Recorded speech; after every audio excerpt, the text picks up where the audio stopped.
હાલમાં સમગ્ર ગુજરાતમાં વર્તમાન ઉનાળાની સિઝનમાં લોકો ભારે ગરમીનો સામનો કરી રહ્યા છે। તે દરમિયાન આજે 13મી મે થી 17મી મે દરમિયાન દેવભૂમિ દ્વારકા જિલ્લામાં હીટવેવની અને લૂ ફૂંકાવાની શક્યતાઓ હવામાન વિભાગ દ્વારા જાહેર કરવામાં આવી છે। જે અનુસંધાને દેવભૂમિ દ્વારકા જિલ્લાના કલેક્ટર રાજેશ તન્ના દ્વારા લોકોને હીટવેવના દિવસો દરમિયાન શું કરવું અને શું ન કરવું તે અંગે માર્ગદર્શન આપવામાં આવ્યું છે।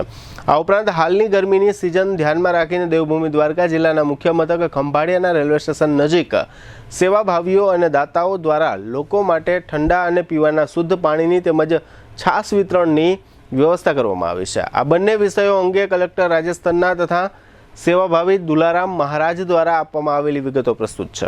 હવામાન ખાતા દ્વારા જે આપણને હીટ વેવની આગાહી મળી છે એ મુજબ 13 થી 17 તારીખ સુધીમાં આપણા રિજનની અંદર હીટ વેવની શક્યતાઓ છે।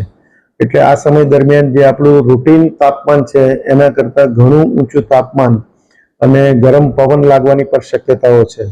એટલા માટે આપણી એક અખબારી યાદીથી સૌને જાણ કરી છે અને આપ સૌના માધ્યમથી હું નાગરિકોને વિનંતી કરું છું કે હીટ વેવથી બચવા માટે જે ડિઝાસ્ટર મેનેજમેન્ટ વિભાગ દ્વારા ડૂઝ એન્ડ ડોઝની માર્ગદર્શિકા જાહેર કરી છે એનું ચુસ્ત પાલન કરે। એને માટેની આપણી આગાહીઓ છે સમય સમયની હીટ વેવની, એને ધ્યાને લઈએ। આપણે ક્યાંય પ્રવાસ કરીએ અથવા તો બહાર જવાનું હોય તો બપોરના સમયનો પ્રવાસ ટાળીએ। પોતે ખુલતા કપડાં બને ત્યાં સુધી ખુલતા કપડાં પીએ, હાઇડ્રેટેડ રહીએ એટલે કે પુષ્કળ પ્રમાણમાં પાણી અને લિક્વિડ લઈએ।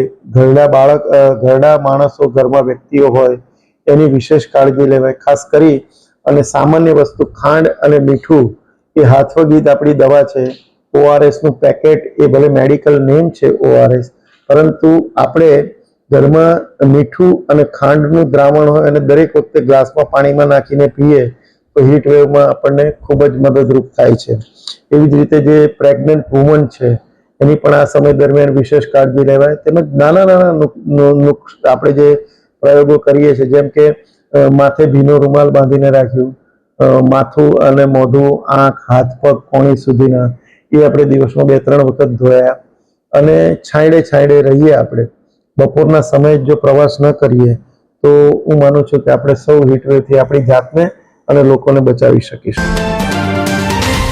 અત્યારે આપણે જામ ખંભાળિયા વિનાયક સોસાયટીની બાજુમાં રેલવે સ્ટેશનની બાજુમાં જે ફાટક આવેલું છે તેની બાજુમાં એક પરબ છે।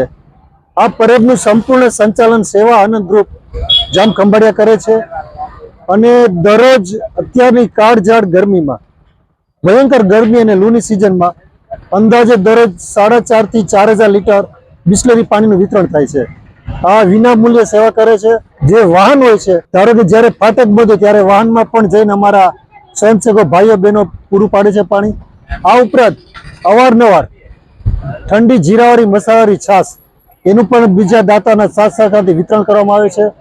છાશ અંદાજે 800 થી 1000 લીટર જેવી છાશ થઈ જાય છે દરરોજ।